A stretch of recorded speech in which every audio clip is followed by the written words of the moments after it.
जय हिंद दोस्तों, कैसे हैं आप लोग सभी। आई होप सभी अच्छे होंगे। आज हम लोग साइंस का सेट नंबर 126 को करेंगे। उससे पहले जो भी चैनल को सब्सक्राइब नहीं किया तो चैनल को सब्सक्राइब कर ले तथा वीडियो को ज़्यादा से ज़्यादा शेयर कर दें। और इसका पीडीएफ हमारे Telegram channel knowledge world PDF पर अपलोड कर दिया गया है और टेलीग्राम चैनल का लिंक इस वीडियो के डिस्क्रिप्शन में दे दिया गया है। और जो भी पिछला वीडियो नहीं देखे हैं तो वो चैनल के प्लेलिस्ट में जाकर के पिछला वीडियो को देख ले, ठीक।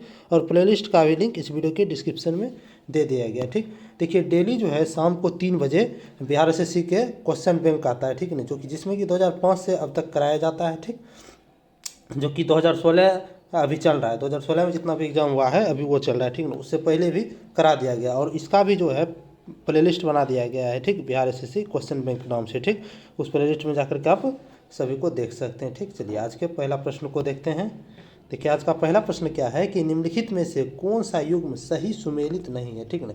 इस समय से कौन सा युग्म है जो कि सही सुमेलित नहीं है, ठीक। देखिए, ए में कहा है कि एस्कॉर्बिक एसिड और इसके साथ मिलाया है नींबू को, ठीक है। क्योंकि देखिए, एस्कॉर्बिक एसिड जो है ये विटामिन सी को कहा जाता है, ठीक है। तो विटामिन सी किस में पाया जाता है, तो नींबू में पाया जाता है। यानी कि खट्टे पदार्थ जितना है सभी में विटामिन सी पाया जाता है। तो ये तो सही मिलान है, ठीक। बी है आपको माल्टोस, ठीक। देखिए, माल्टोस जो है माल्टोस का माल्ट का होता है, ये भी सही है।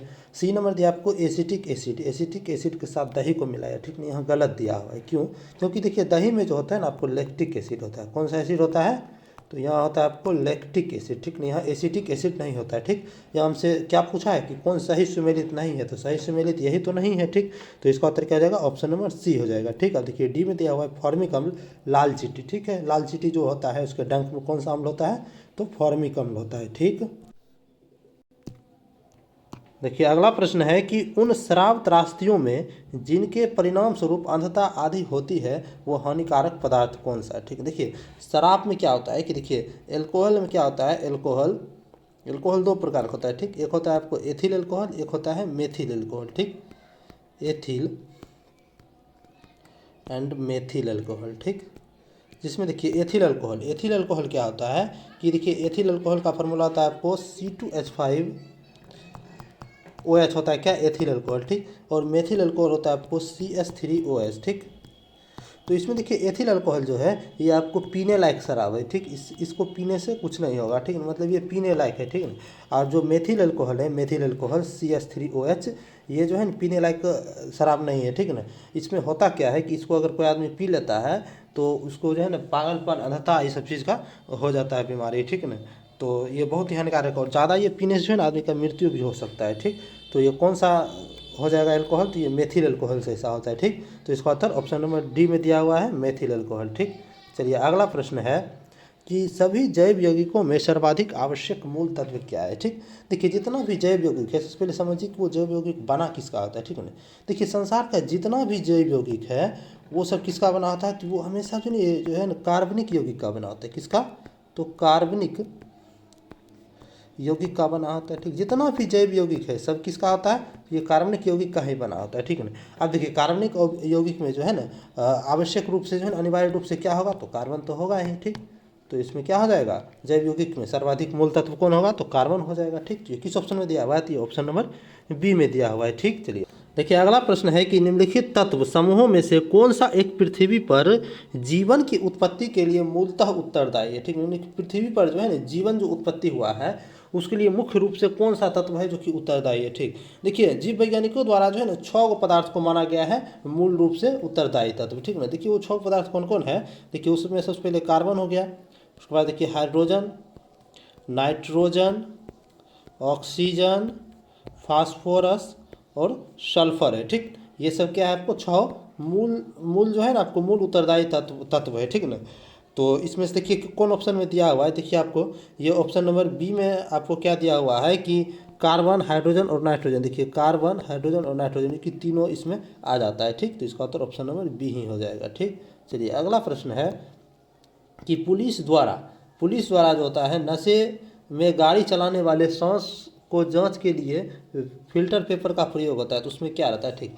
देखिए, जब कोई भी आदमी नशा में रहता है यानी कि शराब पी करके गाड़ी चलाता है तो उसके द्वारा जो है ना उसको जांच के लिए पुलिस के द्वारा एक यंत्र दिया जाता है, ठीक है। उस यंत्र में फूंकने के लिए कहा जाता है, जिससे कि पता चल जाता है कि न वो शराब पिया है कि नहीं पिया है भाई, ठीक ना।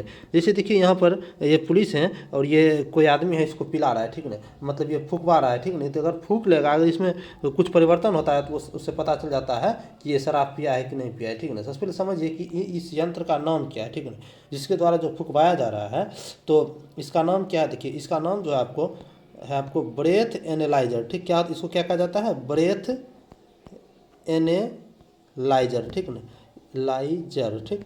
ब्रेथ एनालाइजर मतलब क्या हुआ कि ब्रेथ मतलब क्या हुआ, सांस को ये एनालाइज कर लेता है, ठीक है। इसका नाम रखा गया ब्रेथ एनालाइजर, ठीक। देखिए इसमें क्या रहता है कि इसमें देखिए जब सांस छोड़ा जाता है, मतलब इसमें जो फूका जाता है तो इससे उसका शरीर में सांस जाता है, तो जिसके अंदर क्या होता है, अंदर में जो ना आपको पोटेशियम डाइक्रोमेट रहता है, ठीक ना। पोटेशियम कौन सा रहता है, तो पोटेशियम डाइक्रोमेट, ठीक, पोटेशियम डाइक्रोमेट। और क्या रहता है आपको, सल्फ्यूरिक अम्ल रहता है, ठीक, H2SO4 रहता है, ठीक ना। पोटेशियम डाइक्रोमेट और सल्फ्यूरिक अम्ल रहता है, दोनों का मिश्रण अंदर में रहता है, ठीक ना। और जब देखिए इससे सांस आदमी को जाता है, अगर वो दारू पिया रहता है, मतलब वो शराब पिया रहता है, यानी कि उसमें एल्कोहलिक सांस जाएगा। जब एल्कोहलिक सांस जाता है तो देखिए इसका पोटेशियम डाइक्रोमेट का मूल रंग कैसा होता है, तो ये मूल रंग होता है आपको तो भूरा रंग होता है, ठीक ना, लाल भूरा रंग का होता है मूल रंग, ठीक ना। अगर ये अल्कोहल से विक्रिया करता है तो ये आपको हरे रंग में परिवर्तन हो जाता है, ठीक है। जब ये हरा रंग में परिवर्तन हो जाएगा तो इसका मतलब समझेगा कि वो शराब पिया हुआ है, ठीक ना। तो इसी कारण से फुकवाया जाता है, ठीक। तो ये हमसे क्या पूछा है कि फिल्टर पेपर में क्या होता है, तो फिल्टर पेपर में देखिए पोटेशियम डाइक्रोमेट और H2SO4 हुआ, यानी कि सल्फ्यूरिक अम्ल होता है, ठीक। तो ये किस ऑप्शन में दिया है, तो आपको ऑप्शन नंबर ए में दिया हुआ है, ठीक। तो इसका उत्तर ऑप्शन नंबर ए हो जाएगा, ठीक। चलिए अगला प्रश्न है कि निम्नलिखित में से कौन सा पदार्थ प्राकृतिक बहुलक है, ठीक है। इस सब में से कौन है जो कि प्राकृतिक बहुलक है, ठीक। अब देखिए प्राकृतिक बहुलक का कुछ उदाहरण है, उसको देख लेते हैं, ठीक। देखिए प्राकृतिक बहुलक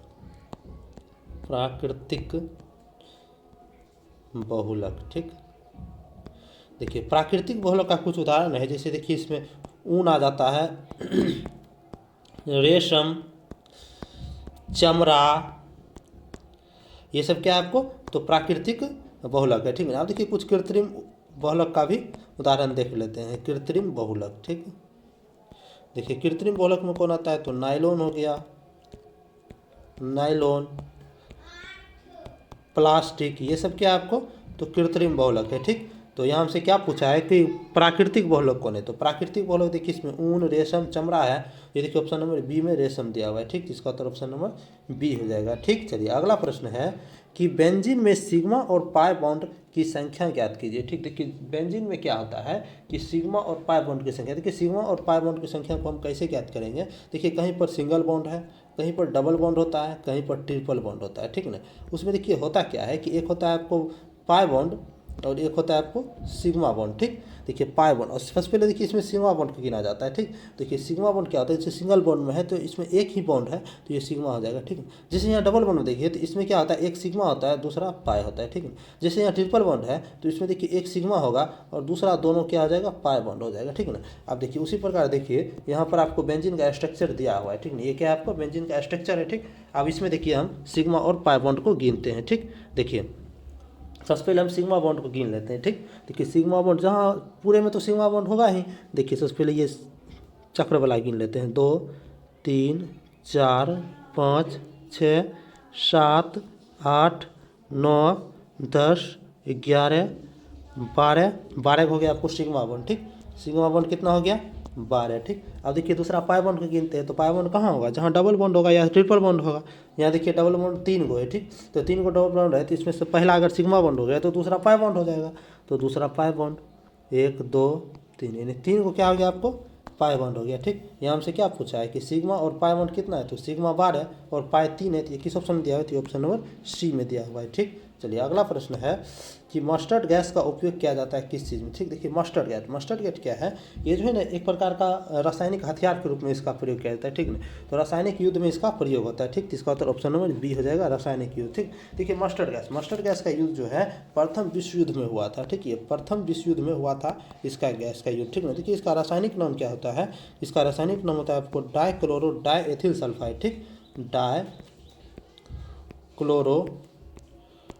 डाइएथिल सल्फाइड, ठीक।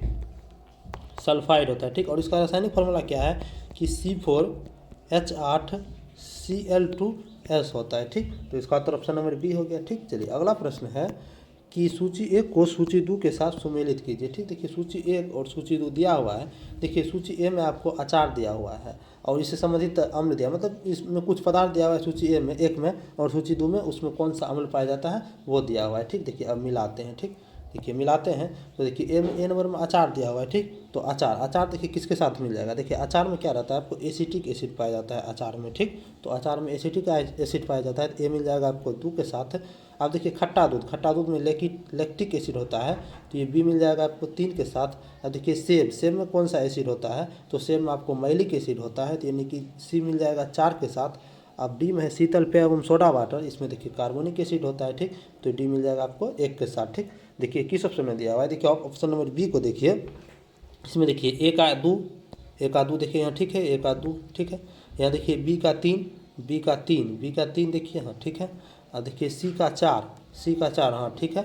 डी का एक, ठीक है। यानी कि इसका मतलब क्या हुआ, इसका उत्तर ऑप्शन नंबर बी इसका सही सुमेलित है, ठीक। चलिए अगला प्रश्न है कि निम्नलिखित में से कौन सा एक RTX का अन्य नाम है, ठीक। सबसे पहले समझिए RTX क्या है, ठीक है।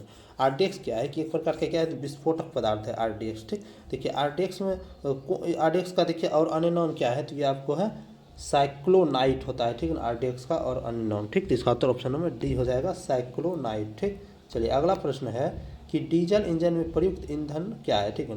देखिए डीजल इंजन क्या होता है कि एक प्रकार के अंतर्दहन इंजन होता है, ठीक है। तो इसमें जो होता है ईंधन प्रयोग, ये देखिए आपको होता है आपको डीजल की वाष्प और वायु के रूप में इसका प्रयोग होता है, ठीक। तो इसका उत्तर ऑप्शन नंबर ए हो जाएगा, ठीक। चलिए अगला प्रश्न है कि छपाई में प्रयोग की जाने वाली स्याही निम्नलिखित में से किसके अपघटन से प्राप्त होता है, ठीक।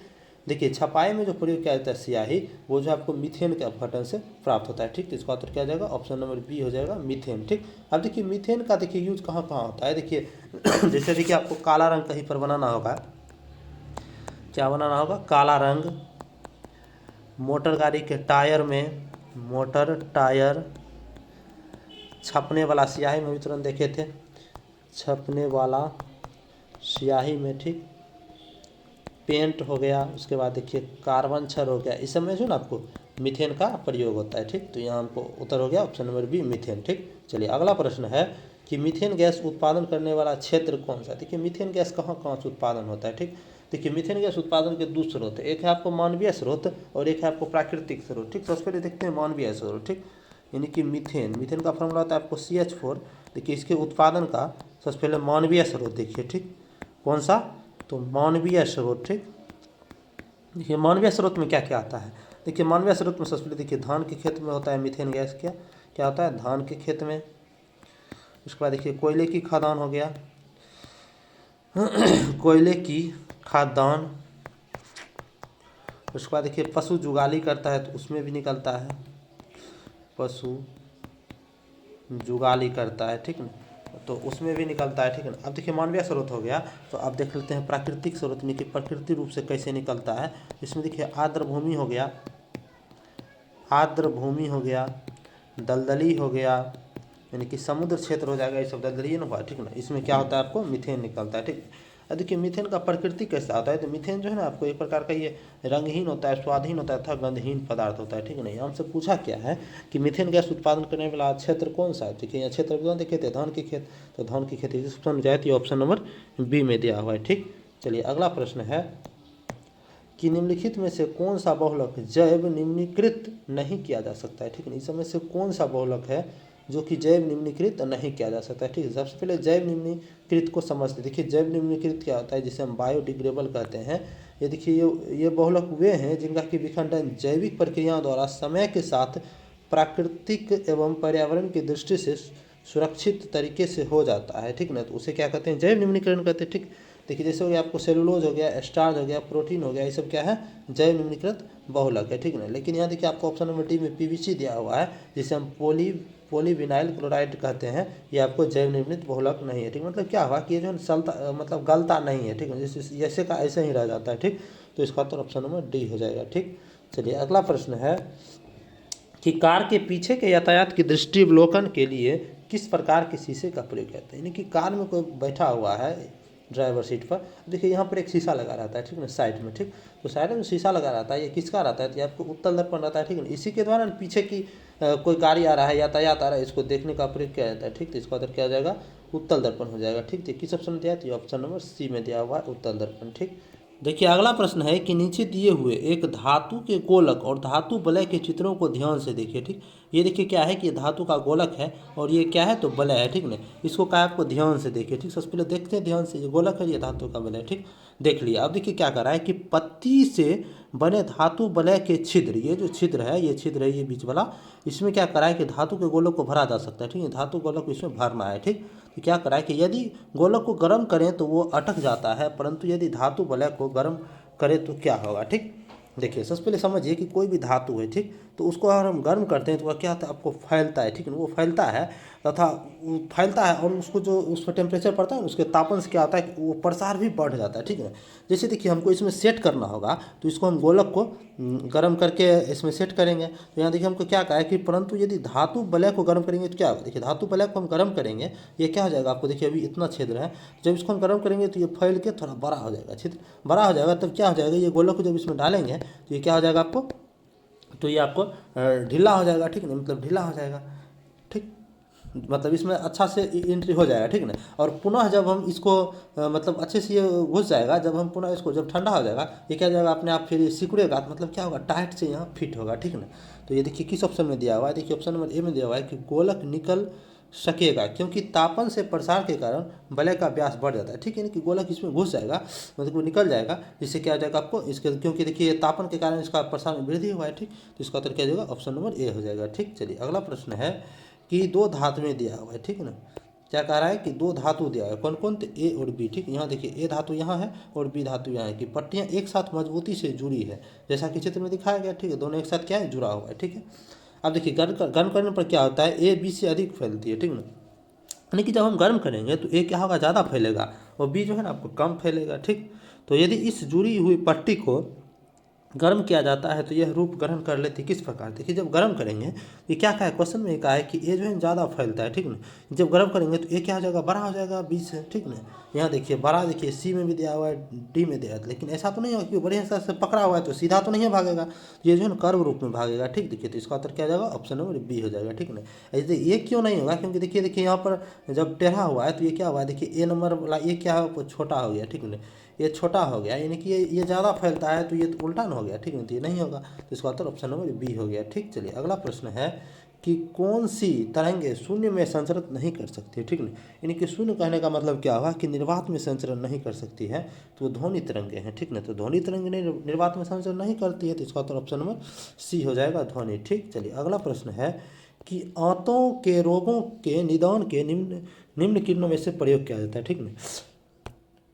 देखिए अगर किसी को जो है आंत के संबंधित बीमारी हो जाती है तो उसको निदान के लिए किस किरण का प्रयोग किया जाता है, यदि आपको एक्सरे का प्रयोग किया जाता है, ठीक। तो इसका उत्तर क्या हो जाएगा, ऑप्शन नंबर ए हो जाएगा, एक्सरे, ठीक। चलिए अगला प्रश्न है कि सीटी स्कैन करने में प्रयोग लाई जाती है किसका, देखिए सीटी स्कैन करने में किसका प्रयोग है, देखिए सीटी स्कैन का फुल फॉर्म होता है आपको कम्प्यूटेड टोमोग्राफी, ठीक। देखिए इसमें जो आपको एक्सरे का प्रयोग इसमें भी होता है, ठीक। तो इसका उत्तर हो जाएगा ऑप्शन नंबर डी हो जाएगा, ठीक, एक्सरे, ठीक। देखिए सीटी स्कैन क्या होता है कि एक तरह से ये जो है ना आपको एक्सरे ही हुआ, ठीक।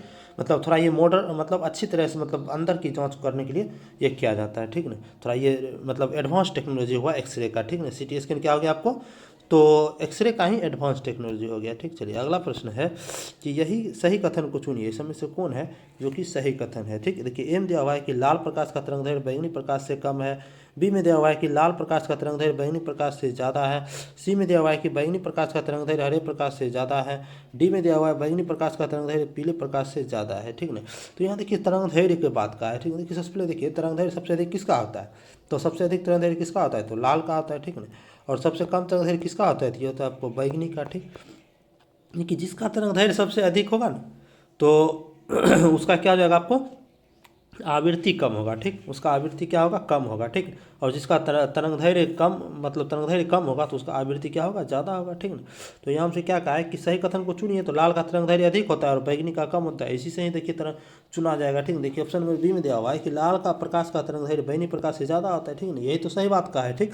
इसका उत्तर क्या हो जाएगा, ऑप्शन नंबर बी हो जाएगा, ठीक। चलिए प्रकाश कृत्रिम प्रकाश से क्या होगा, ठीक। देखिए ए नंबर में दिया है कि पर्णहरित, ये क्लोरोफिल नष्ट हो सकता है, कृत्रिम प्रकाश से क्लोरोफिल नष्ट हो जाएगा, नहीं, ये गलत बात है।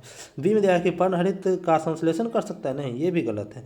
सी में दिया है कि प्रकाश संश्लेषण का कारण हो सकता है, डी में दिया है प्रकाश संश्लेषण का कारण नहीं हो सकता है, ठीक ना।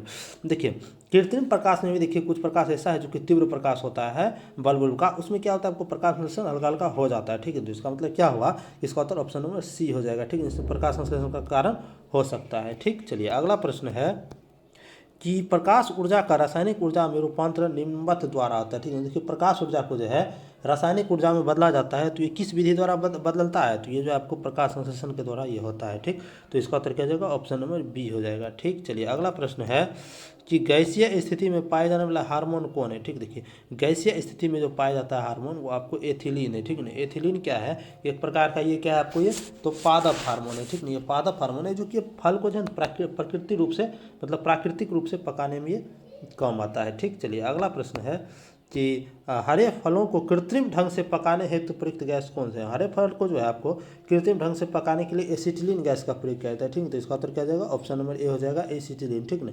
देखिए एसिटिलीन गैस कहाँ से उत्पन्न होता है कि देखिए कैल्शियम कार्बाइड जब नमी से अभिक्रिया कर लेते हैं, चाहे ये जल से अभिक्रिया कर लेता है, तो उसी के क्रम में क्या होता है एसिटिलीन गैस निकलता है, ठीक ना। इसका अंतिम प्रश्न था, अगर आपको वीडियो अच्छा लगा हो, अगर आपको लगता है कि वीडियो आपके लिए यूजफुल है, तो आप वीडियो को ज़्यादा से ज़्यादा शेयर कर दें और कमेंट बॉक्स में आप अपना फीडबैक जरूर दें, ठीक। और इसका पीडीएफ हमारे टेलीग्राम चैनल नॉलेजेबल पीडीएफ पर अपलोड कर दिया गया है और टेलीग्राम चैनल का लिंक इस वीडियो के डिस्क्रिप्शन में दे दिया गया है।